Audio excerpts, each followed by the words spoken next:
Welcome to the Audiobook Lovin Podcast, discussing all things audiobooks with the authors that write the stories and the narrators that perform them. Brought to you by Viviana, Enchantress of Books. Hi, everyone, and welcome to Season 4, Episode 23 of the Audiobook Lovin Podcast. Today, I am chatting with author Kelly Kay. Welcome, Kelly. How are you doing today? I am wonderful. Thanks for having me. I'm excited to catch up with you and discover new things, and we'll get into all the nitty-gritty details because, you write romance. I do write romance.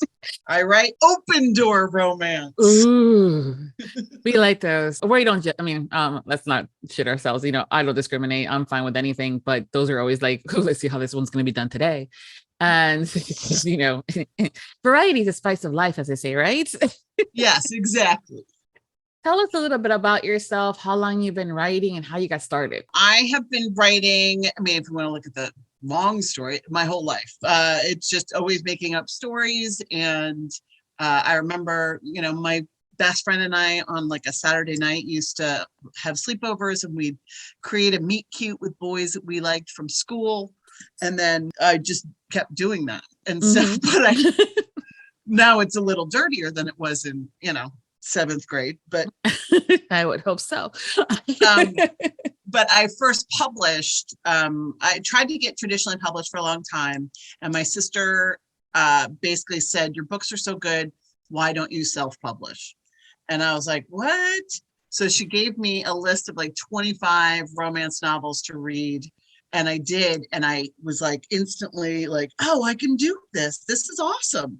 And I ended up spending all of 2019 coming up with like a big series and like all these different characters and all this stuff, and then writing the first 3 books of that series, and then publishing in the pandemic. April 7th of 2020 was the first book, called Crushing. But that was sorry, got distracted by Crushing because there's butts on the cover, and so they're cartoon butts, but still butts on the cover. Exactly. And so have been writing and publishing ever since. And this big series that I have is a winery series. Obviously it's Crushing, so it's wine crushing, set in Sonoma. And there are 6 of those books so far, and a lot of other books. There are, as of March, there'll be 12 full lengths out. Oh, wow. Yeah, been busy. Do you have a schedule? I know some authors are like, I'll get a book out once a year, twice a year. Some are like every 3 or 4 weeks, they're busting out with the book. What does your schedule look like? It depends on kind of inspiration. The winery books have kept kind of consistent. Although I didn't publish last year, I did not publish a winery book, but this year there'll be 2. So last year was a lot of novellas. I did a series with another author, a rom-com series called Holiday Disasters, where we took one trope and one holiday and wrote side-by-side novellas with interconnected characters. And so that took up a lot of the year of like planning that. So that was like 3 Valentine's Day, 4th of July, and Christmas. And I did another anthology and then did a standalone in there. And so it's kind of sporadic. I have good friends who call it Kelly Chaos. I like that. Kelly Chaos spelled with a K. Correct. That's, if it's not a sticker for your stuff, you totally should make that into a sticker. Oh, that's a great idea. I'm gonna do that. Yeah, it's part of the branding, right? Which is important. Exactly. And it's also fun when you have these, when we get as a fan, when we have some of these things like the book markers or the stickers, which are, I think, bringing us back to our childhood, which is why we love them so much. And we have those little different things, and we're like, ooh, that's a Kelly thing. Yeah, I have a lot of the swag that I hand out is wine related. So like there's little wine corks and wine coasters of my fake wineries, because the whole series is 5 wineries and the 5 kids who grew up together, and so it's all of their stories. See, and now with the winery, you can totally have like a fake wine named Kelly Chaos. I would love that. Right. I should get someone to actually make that. Well, there are a lot of wineries out there that will do, those private kind of labels, and they'll do like a minimum of like 10 bottles or something. And it's probably the same exact stock of their, basic line of sorts, but the label changes, but you still feel special. Like, look what I got.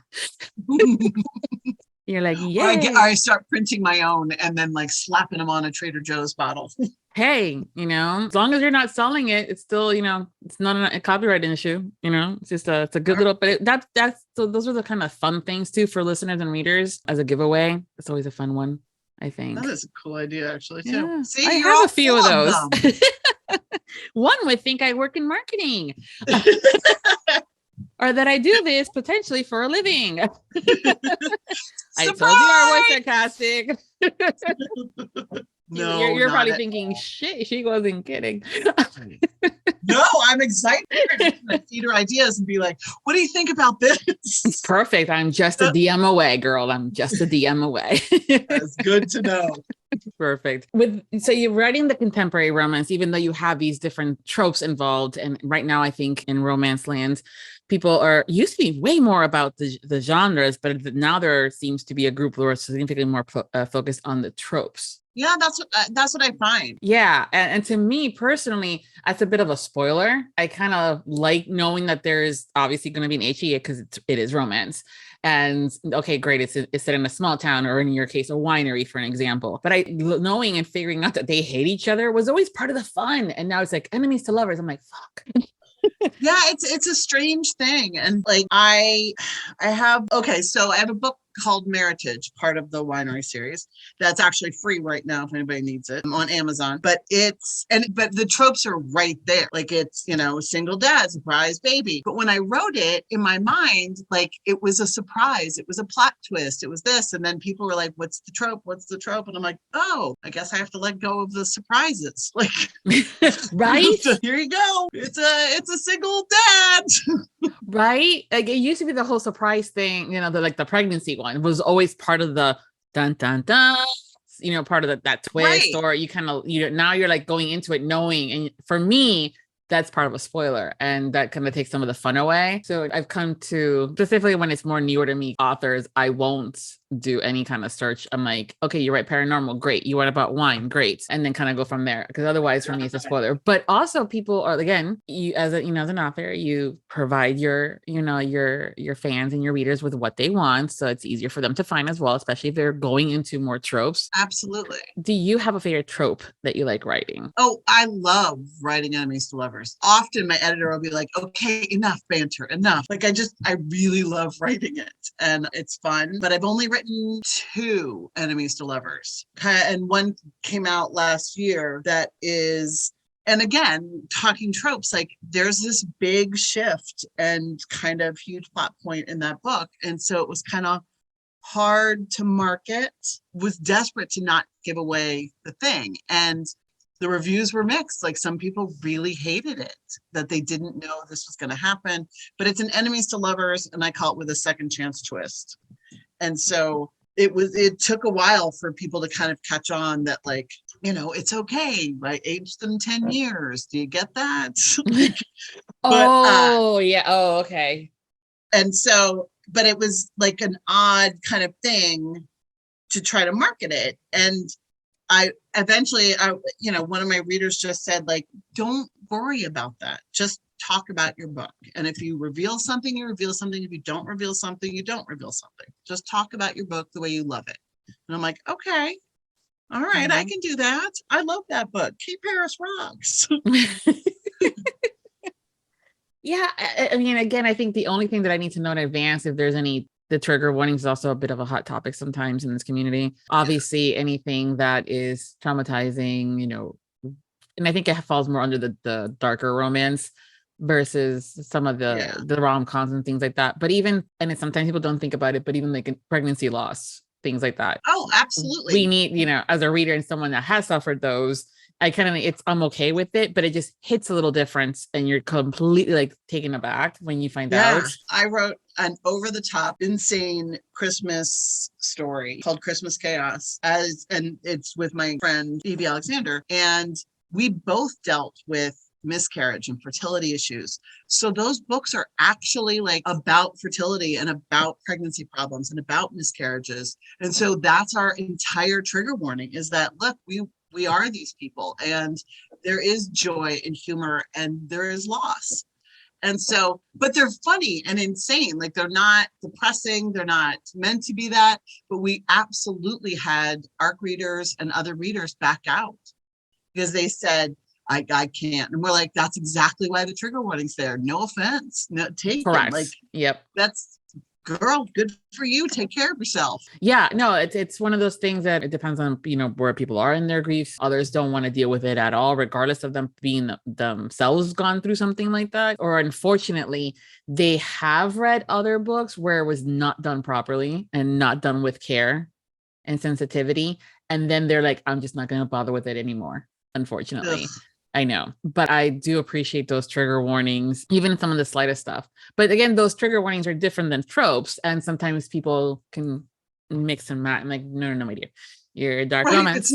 There's no miscarriage trope. Yes. And if there is, that's an appointment that you should be going to in a facility. Yes. Let me refer you to health.com. Yes. And I am all for kinks and think that just should not be one of them. But anyways, it's one of those things where it's important to have, right? And I think, and the tropes for me are always kind of interesting and fun. I like it sometimes knowing it, but at the same time, for me, again, it's a bit of a spoiler. On the other hand, bust out with, it's a, paranormal with vampires. Okay, great. It's a, contemporary with firefighters. Cool. It's a winery. Perfect. Just make sure that you get the right pairing of the wines, because someone will review that on you, girl. If you haven't already. Oh no, it was all inspired. The whole winery thing was inspired by, I lived in Sonoma and ran a wine, food, and film festival for a while. And so learned a lot of the winemaking process from the winemakers, because I knew nothing, and they would contribute to the festival, and we'd pair wines with food before the movie and things like that. And I had zero knowledge until I sat there and they're like, well, this is this, and taste this, and do you see this? And so I was like, how fun would it be? Because a lot of them have lived in that area their whole lives. So each one of my wineries is based on a real one in Sonoma.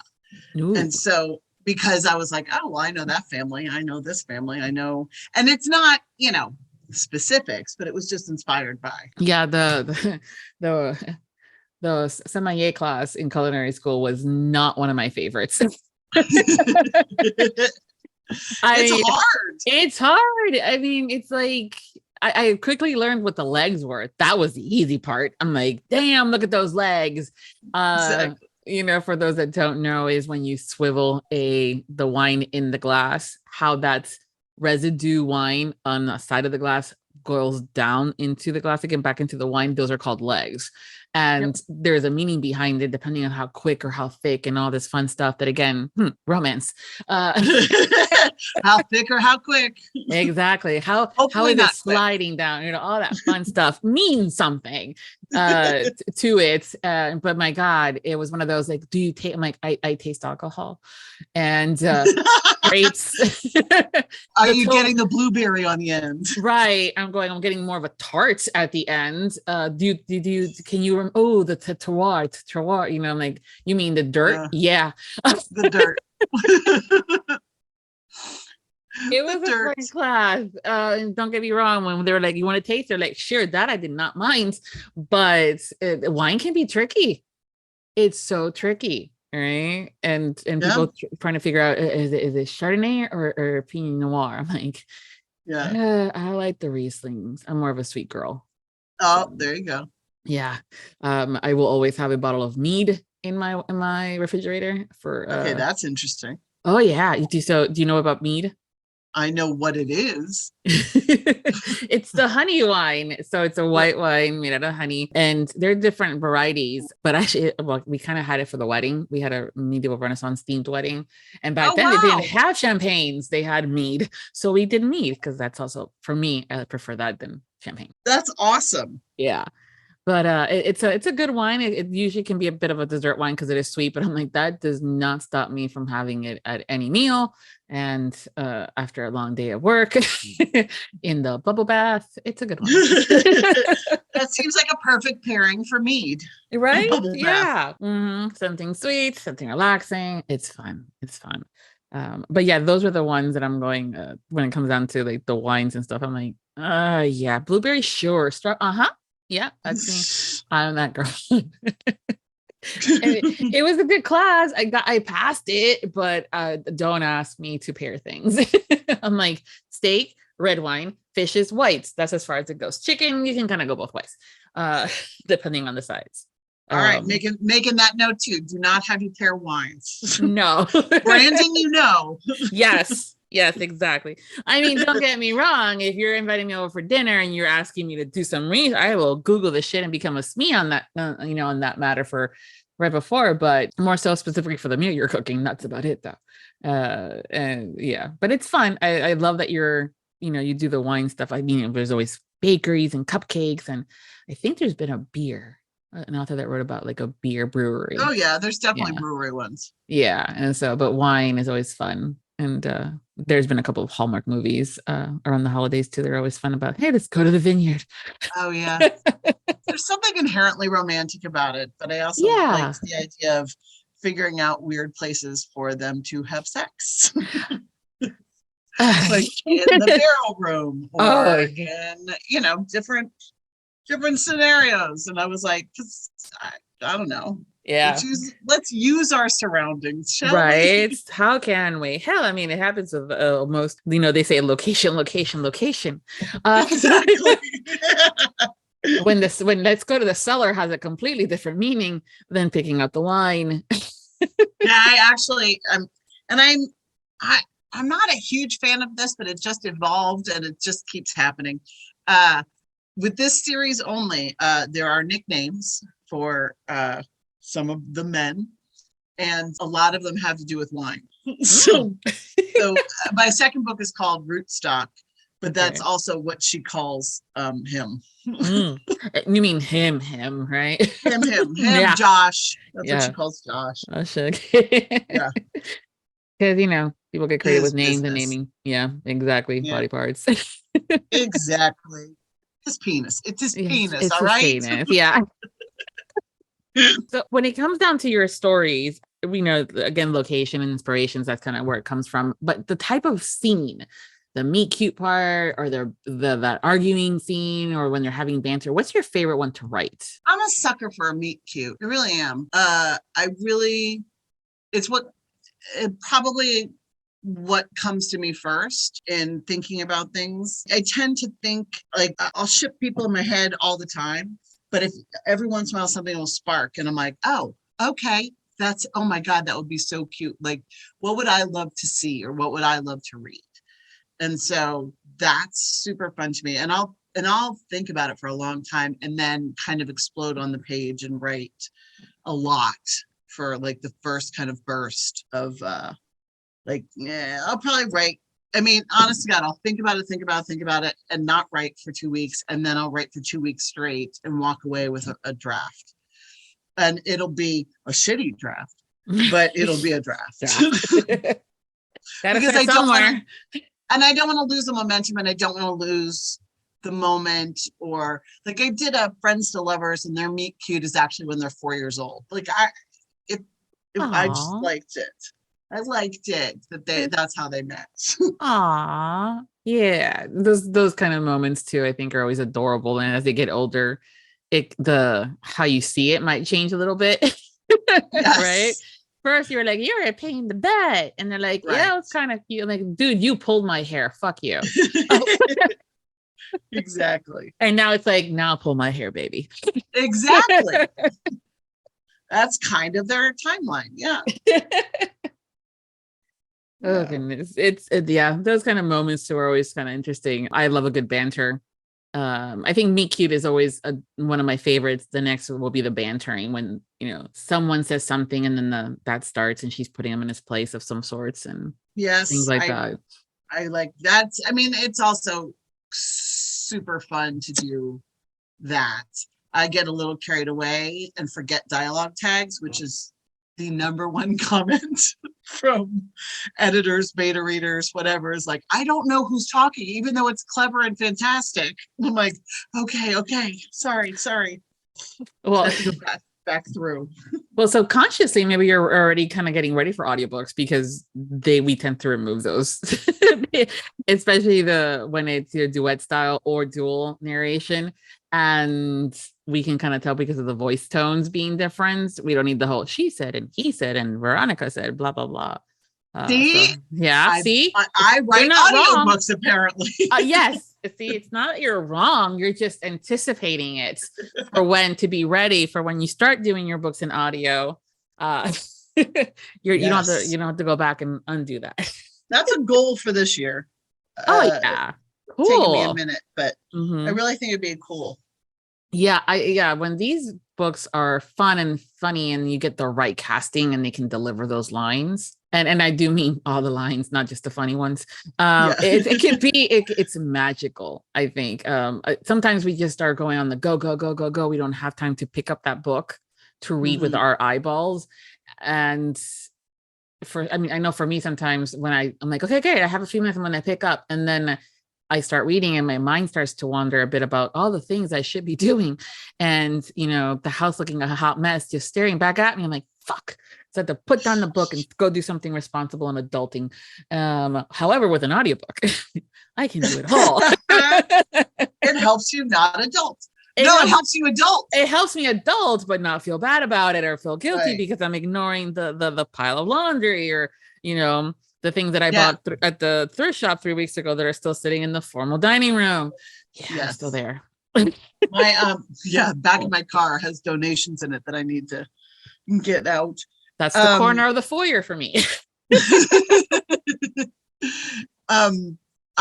We drive my son to school, and it's, I live in Chicago, so traffic, so that's where I kind of picked up audiobooks.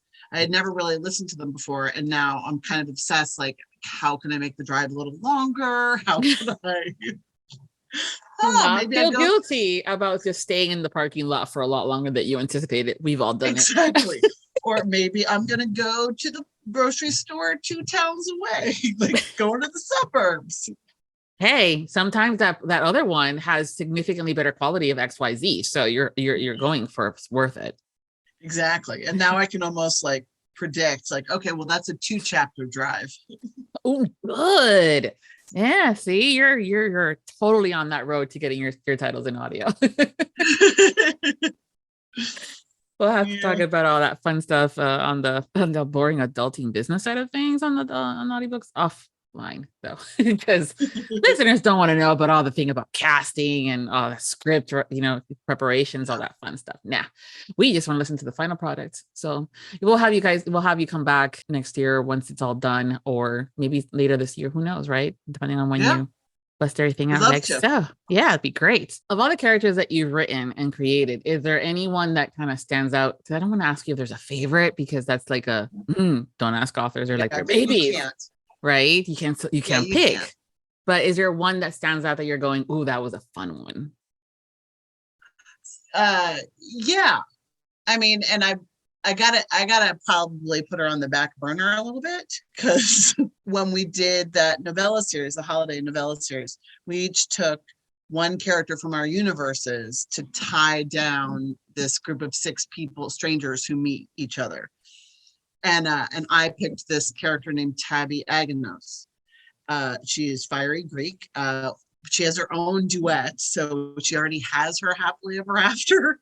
But then I put her into this, and she's sarcastic and loud and funny and blunt and unbelievably huge heart and so much ridiculous fun to write. And she says things that, you wish you could, and nobody is off limits. Like, nobody. She'll take down anybody. Nice. And so I just love her.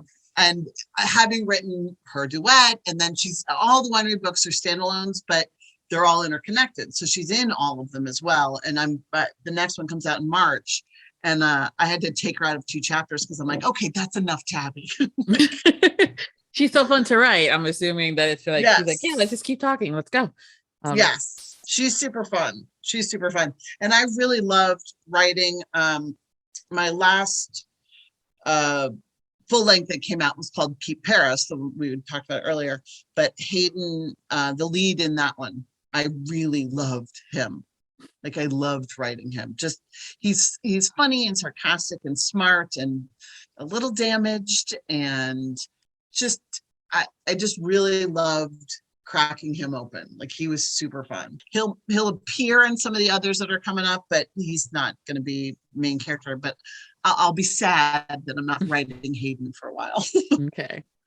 Do you find sometimes that a secondary character, I don't like calling them also throwaway characters because they're not, but that secondary or third character that just pops in the scene and then they stay and then they start hounding you, or your readers are like, we really liked him, but dude, he was only in that one scene. Like, I don't care. I want a book. Do you have any of those characters, or have you already started on any of those type of characters to start having their own HEA? Yeah, actually, Keep Paris was supposed to be just a standalone. And then beta readers were like, well, what happens with Tony? I'm like, Tony? Really? And they're like, yeah, what happens with Tony? And I'm like, well, they're like, Tony should have a book. I'm like, okay. He's a character in the beginning of, he was his roommate at boarding school. Like, it's not, but he's funny and fun. And I was like, huh. And so then I started thinking about it, and I'm like, okay, Tony gets a book.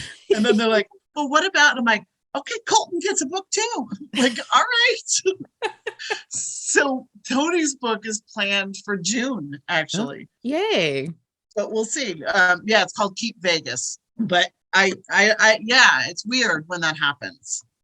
And there's definitely people who have asked for very specific things that are coming up, either we're already in the works, or I didn't want to tell them that, I'm halfway through writing their book or whatever.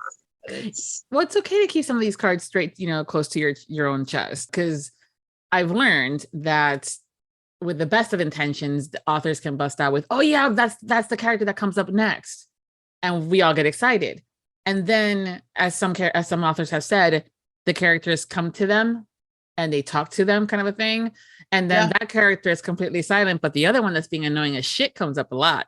And then now we have to push his, that one book that they had just recently announced a little further out, and sometimes fans get upset, and others they get sad. I always trust the author, and I'm like, you just do you, boo. I'm good. I'll wait, because I'd rather wait and have a really good book than having you rush it and bust out with it was okay kind of a book, right? Well, yeah. I mean, the book that is free right now, Meritage, was never part of the plan.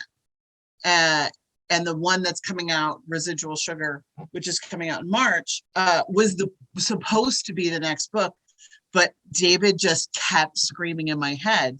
Mm-hmm. And so I ended up writing David's Secret Baby book to go trophy.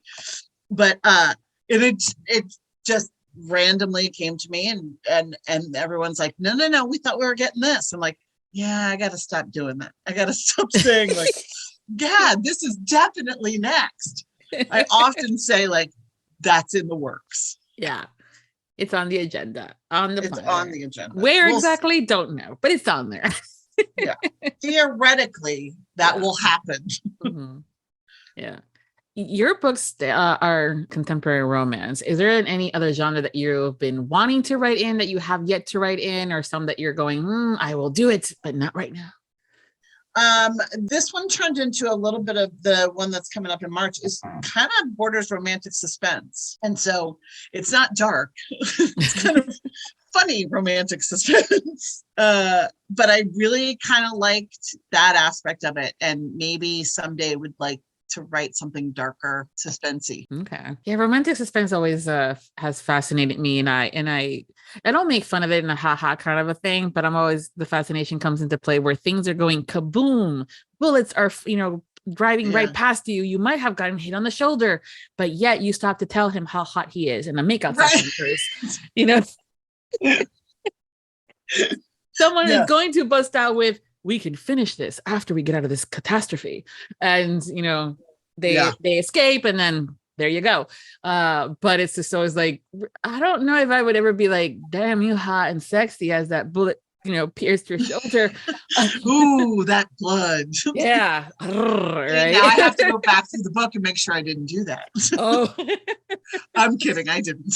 no, right. That would be a funny scene though, where she kind of like envisions it being that way, and all they're really doing is forgetting her phone in the taxi, and she has to run after it. It's just one of those, Right. In her head, it looks one way. In reality, not so much. That would be funny. Yeah, I one of my favorite authors, I always like, okay, how is she going to do that scene next? So there's been boats going exploding and bombs being around the boats, alleyways. There's been I think like a cave, and I'm like, okay, girl, you keep going. I'd say it's almost like a fun thing for me now. Like, where will it happen next? Well, that's inventive. That's perfect. Oh yeah. Yeah. Oh, I like it when you guys get inventive in that creative way. Some people will get very inventive, especially when they bust out with the alien romance, which again, no, I'm not throwing shade. It's on my list of books to read. I have one from Sophie Stern that she wrote that she was so cute. She's like, well, maybe I can get you to doing it. I'm like, probably. Yeah, I haven't dipped my toe in that yet. Right. I have romance. PNR, yeah. Yes, right. No problems with shifters or vampires. No, reverse harem shifters. Sure. I'm all in. Yeah. Alien? Okay. I know. But not gonna yuck anybody's yum. Oh, like absolutely. I think that should be another sticker, by the way. Not gonna yuck anybody's yum.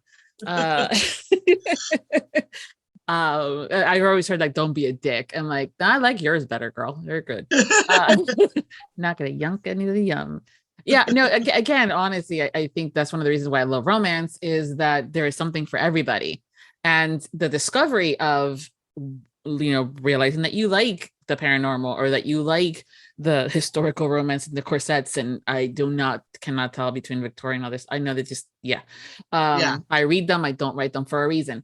I would get so much in trouble, but it's just, I love it that there's always something for everybody. And especially when things get a little bit more defined, I'm like, oh, so that's I did not know I had that kink. Alrighty then.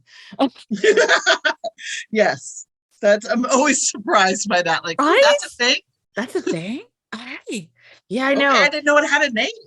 Right? I swear to God, I think one of the ones that was like, aha, what? Moments for me was when I read a book and they had a breeding kink, and I was like, say what? And we think breeding, we think like, okay, cow, kind of a thing and everything, and I'm like, okay, I gotta look into this more. And sure enough, it's a whole thing about potentially getting her pregnant, and I'm going, I thought that was what we were trying not to do. Yeah, I thought. It's just like, for me, I was like, what? And then I had a friend explain it to me a bit more, and he was like, it's the whole excitement of the danger. And I'm like, that's called romantic suspense, but okay. You want the actual title, right? That's called romantic suspense for this for the excitement and things, not the potential 9 months of hell and pain and ankles, and then for the rest of your life aftermath and worry. And yeah, right. The worrying and all the other things that come along, lack of sleep. Not sexy. Not sexy. None of that is sexy. I'm sorry. Apparently there's also a kink about having that pregnancy glow. Oh, God. I'm like, you do you, boo. I apparently have missed out on some of these things. Yeah, right. I'm going, okay, so there's when again, with the tropes and the genres and the kinks and stuff, there's certain things, the whole like BDSM world, they'll have the whips and chains and who's the dom and the yester, and I'm going, this is not the daddy part on the breeding, and I'm like, no, that's something else. Okay, that's more of a dom. It's just one of those like, so what does the breeding thing looks like? And then I found out, and I'm going, nah, it's good to know. Thank you. Moving on. Yeah, it's, again, no shaming or anything. It's one of those like, oh, okay, so you got it. It's the perfect. At least I know what's is said, what the sexy times convey, when it comes down to the dirty talk. But I was like, no, that's not for me. Aliens will definitely be first before I go into that breed kink. But still, Yeah, same here. it's always fun. Where well, remember, new adults was never a thing 10 years ago. That's like a brand new genre of sorts, right? Yes. And my God, I always would say things like, wait, new adults? So does that mean like we have like vintage and antique adults? Because last time I checked, we're all adults at 18. But sure, new adult, got it. Then I will right now fall under vintage. I am vintage adult. Right? Oh man. Oh, I know, antiques. Oh my goodness. Yeah, fun times. Well, now that we know that you have yet to read an alien or get into that, you're not going to be checking out any kind of breed kink anytime soon. You love wine and winery stuff, and you have all that fun stuff. Let's play a game. Go ahead. We're going to do 2 truths and a lie, where you tell us 3 things about yourself, and we'll try to figure out which one's the lie. All right. I once received a Medal of Service from Bill Clinton for writing an essay, an environmental essay. I have met Princess Diana and both princes, and I have played piano at Carnegie Hall in New York City. These are all really well crafted, my dear. Thanks. I always say that it's in the details, right? Because it could be that you did receive a medal, but it wasn't for environment, for the environment. It could have been something else. You could have met Princess Diane, but it could have been somebody else's Princess Diane, 2 princes, because it could have been drag queens. I mean, there's something for everybody. You could have put the piano, but not in Carnegie Hall, another hall. But let's see. The lie. Yes. You met Princess Diane and the 2 princes. That's my lie? Yep. That's the truth. Oh, okay. Woo. Wow. That's the truth. Okay. I worked at Walt Disney World and out of college. And she brought the little princes to Disney. And I was vetted for 6 months by our government and the Royal British Secret Service and all this stuff in order to hand her, this is all I did. I handed her and the boys 3D glasses to watch Captain EO. Wow. The Michael Jackson 3D movie. I remember that. And I said, you can just leave them on your seats when you go. Normally you'd be like, oh, put them in this bin or whatever. And I said, because you don't want to wear them outside because they damage your eyes or whatever. And Harry says, can I keep these? And I'm like, not even you can keep these. And she laughed and hugged me. And then they went in and watched the show. And I was like, oh my God. And I'm like shaking even thinking about it. But yeah, that is the truth. Okay. That's a good story. And I love that. Not even you can keep that. Not even you. Disney is protective of their merchandise when it comes down to those glasses. That's for sure. They've gotten, but they used to be more, they're now more like papery and very like flimsy, more plasticky kind of things. Back then, when that show was going on, they were a lot more, well, I think it was just kind of getting the technology to do it the right way and less expensive. Yeah. So. Yeah. And I mean, the big thing was that they're polarized, or they're not polarized so that they'd hurt your eyes in the sun. But the, whatever, you can take them. I don't know. I was insistent that they leave them. It was all tongue tied and whatever. But yet that sarcasm came out regularly split when needed, huh? Sassiness to the princess. Yeah, that came out. Yeah. Clinton is the lie. Okay. I did not. At all, or was it under his? Or no, I never met Okay. Bill Clinton, and never got a medal. Okay. No, and I broke into Carnegie Hall with my best friends midday. We snuck in and played Heart and Soul on the piano on the stage to an empty room. And then the janitor's like, I'm sorry, what are you doing? And like, we bolted. We were in high school, but we like bolted out. Oh, I love that song. Dun, dun, dun, dun, dun. See, now I have that song stuck in my head. Thank you, Kelly. You're welcome. Enjoy that for the day. Yes, I'm gonna be see, you're gonna be thinking about you the whole day. That's not a bad thing. That is not a bad thing. These are really good. Thanks. Yeah. You work with words all day long and with this lovely writing thing that you do. What is your favorite word? Now, second part of that question is your favorite curse word, so that does not count. Okay. So not curse word. Yes. My favorite word, I like two different words a lot. And it's going to sound weird, but I love the word solace. I think it's pretty, and I think it just evokes and I don't take it as sadness like some people can, but just that kind of quiet introspection, taking a moment to yourself. And then I like the word epilogue just because I like saying it. Well, at least you're saying it right. There's a check on, unfortunately, there's a true story on that one. But you're saying it right. Yeah. All right, that's good news. Yeah, I'll tell you about that offline. You guys can DM me, I'll tell you later. But for those that are listening. But epilogue, right? Is it just because of how it sounds or the meaning behind it? I like the sound of it. I also really love writing epilogues, but I don't know. I just like the idea. Yeah, I guess I like the idea of the meaning behind it, that there's just one more moment that you get to spend with someone or a character or whatever, that there's a coda to the song. Like you get one more moment. Yeah. So what is your favorite curse word? Motherfucker. Good one. Easily.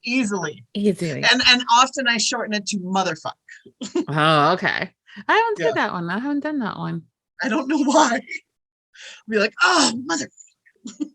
I think it's just that, so the where you put the accent, even though technically there really isn't an accent, but the I think that's also maybe that cutting it out. You're like, yeah, because I would have been like, motherfucker. Yeah, it is. It's fun.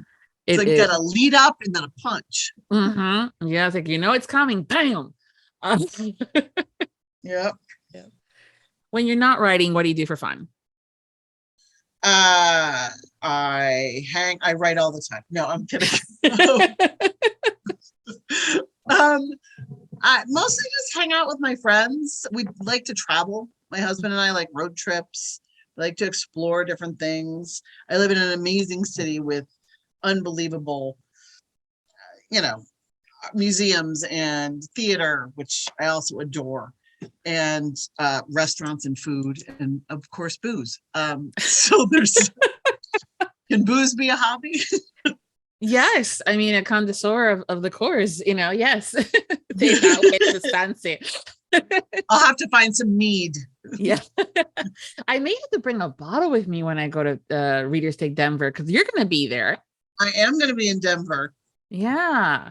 I'm really excited about it. Yeah. This isn't your first signing though, right? Or is it?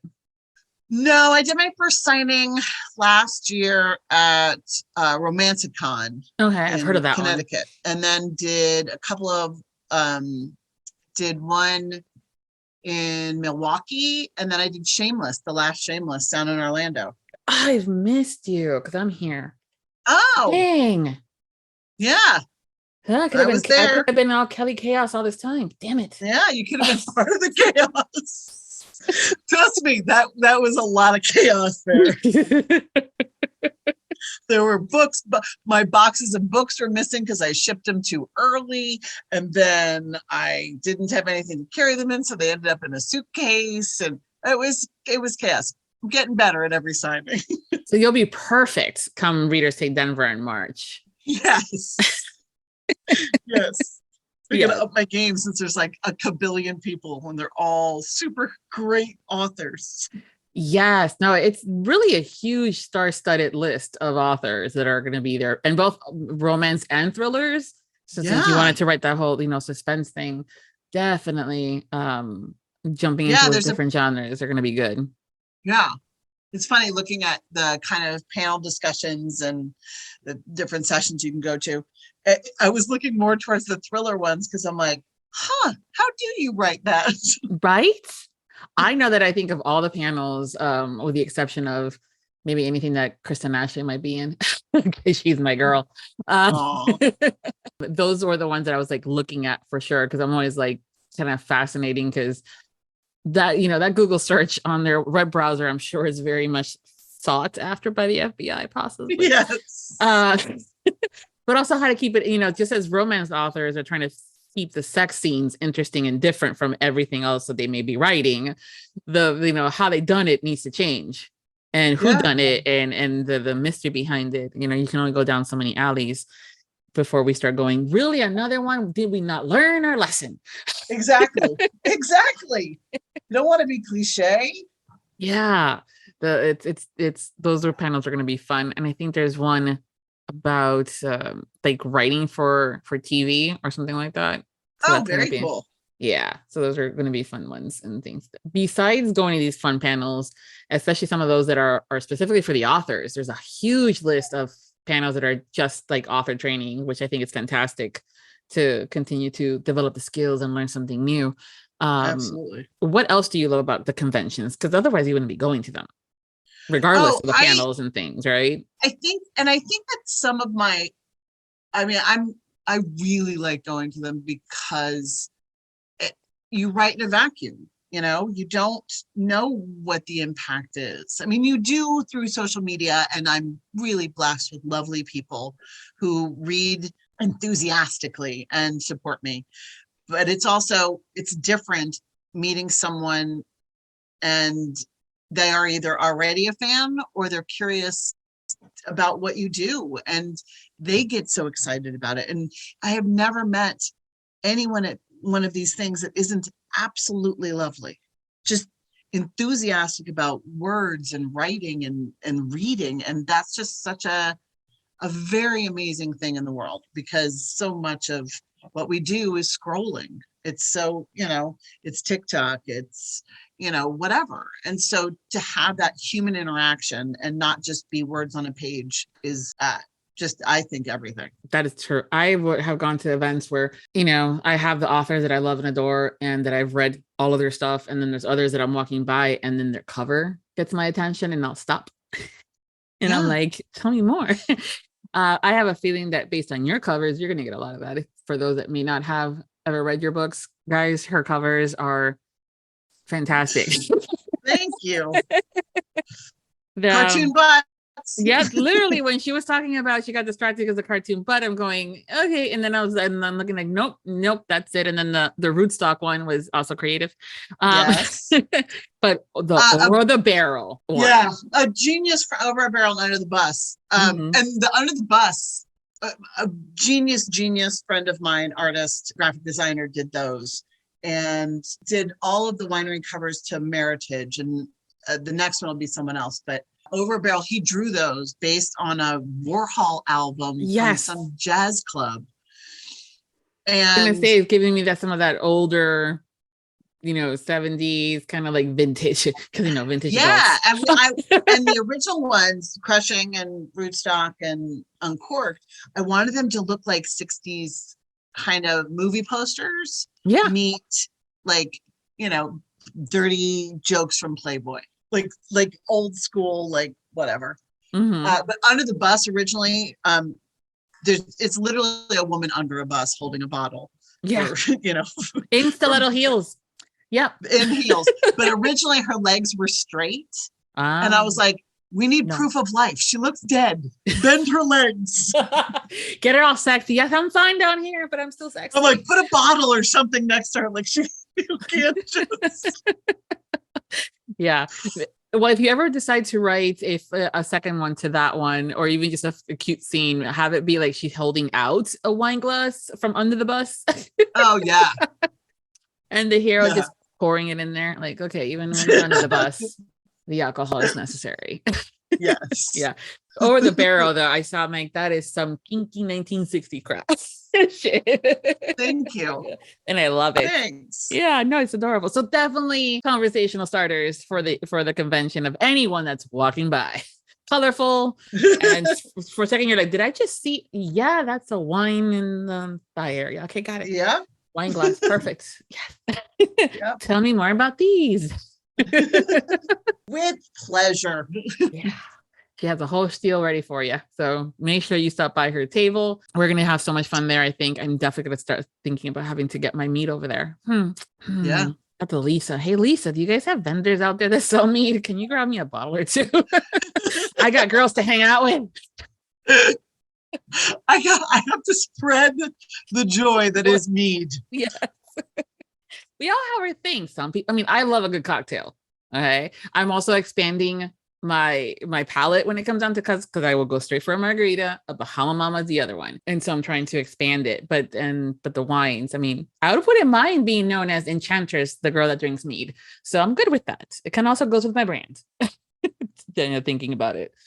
But it's going to be a good, fun event. So it'll be so much fun. I'm going to be having fun getting to see you there in person. Yeah, I look forward to that. Yeah. So before we go, can you tell us about what's coming up next and what you're currently working on? What's coming up next is, well, Meritage is free right now on Amazon. And then on February 4th, which happens to be my birthday, I decided to release this thing. I've written a bunch of novellas all set in the same carriage house in the back of Chicago Greystone. I have a duet of books called Shock Mountain Crossfade, and it's a rock star. Look at me with the trope. It's a rock star romance. Doing so good. So good. No crossover, love triangle. And everybody gets a happily ever after. So I wrote a series that it's that couple at the end of Crossfade. It's their house. And I thought and he's a musician. And so I thought it was interesting to like have session musicians or different people stay in their carriage house. And so I'm writing their stories. And the first one comes out on February 4th. It's just a novella. And there's going to be 4 of them this year, and they're going to come out randomly. So when you pre-order, it'll just show up on your Kindle, or I'll show up in a newsletter and be like, all right, Sound Off is here. And so I'm excited about those. Okay. And then on March 16th, that one's called Follow Me. Sorry, I don't think I said that. So Follow Me comes out 5/4. And then March 16th is Residual Sugar, which is the next winery book. And it's romantic suspense. And it's a big, he's so good, this guy. He is Southern and, ex-Navy SEAL, but has this kind of sweetie heart. Like, I just love him, but he's also a badass. That was fun to write. Yeah. We do love our badasses. Mm-hmm. Yeah. And then I'm just writing a novella for an anthology called Twisted Tropes that'll come out end of March, I believe. Okay. And so I have to finish it. No pressure. Yeah. And it's taking a normal trope and kind of putting a weird spin on it. And so I'm calling it a reverse nanny. Oh, okay. So it's nice. Yeah, I mean, it's nanny trope, but it's which I've never written before, but it's the kids, I'm basing it off of Sound of Music. So the kids basically are like, no, our dad needs help, not us. So we'll see. Okay. See if I can pull it off. Well, we'll definitely, catch up on that when we're at Denver, because that would be at the end of March. So you should have already been done. Theoretically. I'm like, so hey, how's that going? Do you need some mead? Yes. It's liquor. It's alcohol. Yes. Perfect. See, one of these days you're going to have to do one of those wineries that sells mead. I will. I'm like, maybe one of these people has an apiary and they've got bees, and what do they do with the honey? Right? Oh, coolness. Yeah. Great for a Renfest detour. Perfect. Yeah. I mean, come on, think about it. In California or winery places, of course, semi-medieval looking castles. Why not? It's a historical, but not really. Why not? Why not? Perfect. Thank you so much for taking the time to hang out with me today. It's been so much fun. I know, I had a blast. It's lovely to meet you. Lovely to meet you too. Cannot wait to meet in person. Meet in real life. I know, right? I'm gonna see if you have those stickers already for us. I'm gonna make chaos stickers. Yes, perfect. Make sure I grab one. Just make sure you put mine to the side second. I will, I promise. Perfect. Thank you so much again for having me on. Yeah, it's been so much fun. I love, getting to meet new people, especially for when there's going to be an event.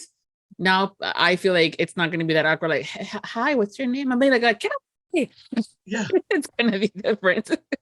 exactly. And even the readers are going to be like, oh my God, the wine.